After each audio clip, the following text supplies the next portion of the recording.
த்ரிஷா செஞ்ச துரோகத்தினால மிகப்பெரிய மன உளைச்சலுக்கு ஆளாயிருக்காரு நம்ம தளபதி விஜய். அதை பற்றி தான் இந்த வீடியோவில் நம்ம டீட்டெயிலாக வந்து பார்க்க போகிறோம். அதுக்கு முன்னால் நம்ம சேனலை சப்ஸ்கிரைப் பண்ணாமல் இருந்தீங்கன்னா மறக்காமல் சப்ஸ்கிரைப் பண்ணிக்கோங்க. அப்போ தான் நம்ம சேனலில் போடக்கூடிய டெய்லி அப்டேட்ஸு, காசிப்பு, கிசு அப்புறம் வெளிவராத பல இன்ட்ரெஸ்டிங்கான ஸ்டோரிஸ் இது எல்லாமே நீங்கள் உடனுக்குடனே தெரிஞ்சுக்க முடியும். நடிகை த்ரிஷா த்ரிஷா சும்மா இல்லாமல் என்ன பண்ணியிருக்காங்க, தளபதி விஜயோட ஏஐ மூலியமாக, அதாவது ஏஐ வந்து ஃபோட்டோ மூலியமாக வந்து ஜென்ரேட் பண்ணி அவங்க பர்த்டே வந்து பார்த்தோன்னா செலிப்ரேட் பண்ணது மாதிரியான ஒரு ஸ்டில்ஸ் வந்து பார்த்தோன்னா வந்து போட்டிருந்தாங்க. டெக்னாலஜி எவ்வளவோ டெவலப் ஆயிடுச்சுங்க. இந்த டயத்தில் அவங்க அப்படி வந்து போட அதில் நம்ம தளபதி விஜய் வந்து இந்த அரகஜா போட்டெல்லாம் வந்து வச்சு அப்படியே வந்து இருக்கிறது, காஸ்டியூம் மட்டும் வந்து கொஞ்சம் வந்து மாறி இருந்ததுங்க. அது எல்லாத்தையும் வந்து பார்க்குறப்ப அப்படியே அப்பட்டமாக அது ஏஐ ஃபோட்டோன்னு தான் வந்து தெரியுது. இதில் என்ன ஒன்றுனா, அந்த மனுஷனுடைய இமேஜை டேமேஜ் பண்ணுற விதமாகவே இவங்க வந்து பார்த்தோன்னா இந்த வேலையை பார்த்தாங்க அப்படின்னு வந்து சொல்லப்படுது.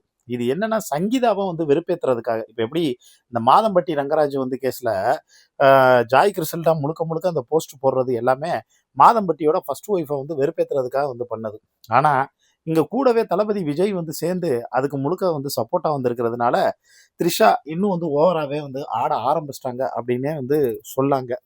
இவர் வந்து அன்னைக்கு சட்டசபையில் வந்து பேசின பேச்சு பயங்கர வைரல் ஆச்சு. பயங்கர வைரல் ஆகி அன்னைக்கு எல்லா யங்ஸ்டரும் எங்கள் தளபதி மாஸ் பண்ணிட்டாரு, சம்பவம் பண்ணிட்டாரு, அவர் வேற லெவலு பார்த்தீங்களா, பேசுங்க பேசுங்கன்னு சொன்னீங்க, எங்கால பேசணுன்னே யாராச்சும் வந்து உட்கார முடிஞ்சதா, திருச்சி வந்து ஓடுனீங்கல்ல, அவர் பேச்சை இன்னும் கொஞ்சம் நேரம் வந்து கேட்டிருந்தீங்கன்னு நினச்சிக்கோங்க, உச்சா போயிருப்பீங்கிற ரேஞ்சில் எல்லாரும் பில்டப் பண்ணி வந்து பேச ஆரம்பிச்சாங்க.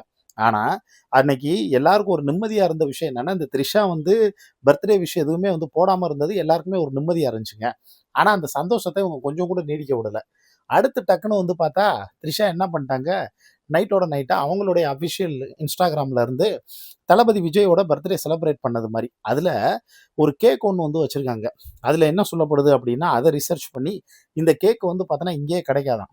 அது வந்து ஹைதராபாத்து, பெங்களூரு, மும்பை இந்த மாதிரியான இடங்கள்ல தான் வந்து கிடைக்கக்கூடிய ஒரு அபூர்வ விதமான வந்து கேக்கு. அதுக்கு ஷாப்பே வந்து பார்த்தோன்னா தமிழ்நாட்டில் வந்து இல்லை. அப்படி இருக்கும்போது இவர் அங்கே போனாரா, இல்லை த்ரிஷா அங்கே வந்தாங்களா, ப்ரைவேட்டாக எங்கே வந்து கொண்டாடினாங்க அப்படிங்கிற ரேஞ்சில் இதில் பின்னணி பாடகி சுசித்ரா ஏற்கனவே வந்து வச்சு கிளின்னு வந்து கிளிப்பாங்க. அதாவது தளபதிக்கும் த்ரிஷாவுக்கும் ஆல்ரெடி மேட்டர் கிட்டலாம் வந்து பார்த்தோன்னா வந்து முடிஞ்சிருச்சு, த்ரிஷா தளபதியை வந்து ரொம்ப கேவலமாக வந்து ட்ரீட் பண்ணுறாங்க வைக்கிறாங்க அப்படின்னு அவங்க பலவிதமான ஸ்டேட்மெண்ட் எல்லாமே வந்து ஒரு பக்கம் வந்து கொடுத்துருந்தாங்க. இப்போ அவங்களும் வந்து சொல்லும்போது, என்ன த்ரிஷா எங்கே விஜய் வந்து விட்டுட்டு போயிடுவாருங்கிற பயத்தில் இது மாதிரி வந்து ஃபோட்டோலாம் வந்து போட ஆரம்பிச்சிட்டியா, இதுக்கு பேர் தான் வந்து லவ்வா, இது வந்து பிச்சை எடுக்கிற மாதிரி வந்திருக்கு, ஏன் அவர் பொண்டாட்டியோட சேர்ந்துருவாருன்னு உனக்கு பயம் வந்துருச்சா அப்படிங்கிற மாதிரி வந்து கேட்டிருந்தாங்க. ஏன்னா சமீப நாட்களாக தளபதி விஜய் அவரோட மனைவி சங்கீதாவோட வந்து சேர போகிறாங்கங்கிற ஒரு செய்தி தொடர்ந்து வந்துக்கிட்டே தான் இருந்துச்சுங்க. இதுக்கு ரசிகர்கள், தொண்டர்கள், விசுவாசிகள் எல்லாருமே பயங்கர ஹாப்பியாக வந்திருந்தாங்க. ஆனால் த்ரிஷா வந்து இந்த விஷயத்த வந்து கேட்டு பயங்கர அப்செட் ஆயிட்டாங்க போல. அதனால எப்படியாவது இவங்கள வந்து சேர விடக்கூடாது அப்படிங்கிறதுல அவங்க ரொம்ப தெளிவாக வந்திருந்திருக்காங்க. அதனால தான் இந்த வேலையெல்லாம் வந்து பார்த்துருக்காங்க. இதில் என்னன்னா, தளபதி விஜய் வந்து சட்டசபையில் வந்து பேசும்போது அப்பாவை காணாமலும் இந்த ஒரு கதையை வந்து சொன்னார் பார்த்தீங்களா, குட்டி கதை. ஆடியோ லான்ச் மாதிரி வந்து பார்த்தோன்னா அவர் வந்து அங்கே குட்டி கதை வந்து சொல்ல, உதயநிதி வெளியில் வந்து செங்கல்பட்டு கோர்ட்டில் புருஷனை காணாமலும் மனைவி தேடிட்டு இருக்கக்கூடிய கதையெல்லாம் வந்து இருக்குன்னு பர்சனல் மாறி மாறி அட்டாக் பண்ண ஆரம்பிச்சிட்டாங்க. ஏன்னா அதுக்கப்புறம் உதயநிதியை வந்து என்னன்னா, நிவேதா பெத்ராஜு கூட நீங்க இருந்தது எங்களுக்கு தெரியாதா அப்படின்னு பேச ஆரம்பிச்சிட்டாங்க. அப்புறமும் சுசித்ரா வந்து சொன்ன இந்த மேட்ரு, அதாவது த்ரிஷா முதல்ல வந்து ஆசைப்பட்டது, முதல்ல கல்யாணம் பண்ணிக்கணும்னு ஆசைப்பட்டது யார் கூட அப்படின்னா உதயநிதி கூட தான். உதயநிதியை தான் வந்து அது டார்கெட் பண்ணுச்சு. ஆனால் அது வந்து பார்த்தோன்னா மிஸ் ஆயிடுச்சுன்னு ஒரு பக்கம்.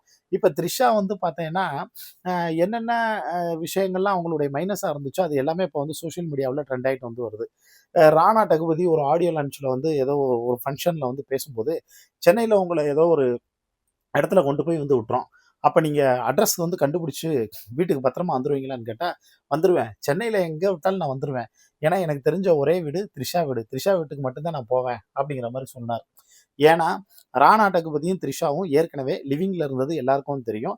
அதுக்கப்புறம் அது வந்து பிரேக்கப் ஆகி அதுக்கப்புறம் ஒரு 2, 3 கையெல்லாம் வந்து மாறி அதுக்கப்புறம் வருண் மணியனோட பிரேக்கப் ஆகி என்கேஜ்மெண்ட்டு முடிஞ்சு அதுக்கப்புறம் கல்யாணம் வரைக்கும் வந்து போய் அது வந்து ஸ்டாப் ஆகி ஃபைனலாக தளபதி விஜயோட இப்போ வந்து ஓடிக்கிட்டு இருக்குது. இதுதான் இப்ப மிகப்பெரிய பேசுபொருளா வந்து மாறி இருக்கு. இப்ப தளபதி விஜய் என்ன ஒண்ணா, அவர் உண்டு, அவர் வேலை உண்டுன்னு ரொம்ப சின்சியரா மக்களுக்கு நல்லது செய்யணுங்கிறதுல தான் அந்த மனுஷன் ஃபுல் ஃபோக்கஸா வந்திருக்காரு. ஆனா, த்ரிஷா வந்து பார்த்தீங்கன்னா, செய்யக்கூடிய சில செயல்கள்னால இவரால திட்டவும் முடியல, மெல்லவும் முடியாம, முழுங்கவும் முடியாம, இவர் வந்து பார்த்தோன்னா, பல்ல இரிக்க வந்து கடிச்சுக்கிட்டு இருக்காரு. அத தாண்டி அங்க இருக்கக்கூடிய பல வட்டாரங்கள்லயே முதல்வர் வந்து பார்த்தோன்னா, புலம்ப ஆரம்பிச்சுட்டாங்க. அதாவது நமக்கு தேவையில்லாத இடத்துல வந்து மாட்டிக்கிட்டோமோ! இது ரொம்ப கூடுதல் வந்து சுமையா இருக்கே! அப்படின்னு தளபதி விஜயும் புலம்ப ஆரம்பிச்சுட்டாரு. அப்படிங்கிற சில தகவலையும் வந்து சொல்றாங்கங்க. இத பத்தி உங்களுக்கு தோணக்கூடிய கருத்துக்கள மறக்காம கீழ இருக்கக்கூடிய கமெண்ட் பாக்ஸ்ல மென்ஷன் பண்ணுங்க.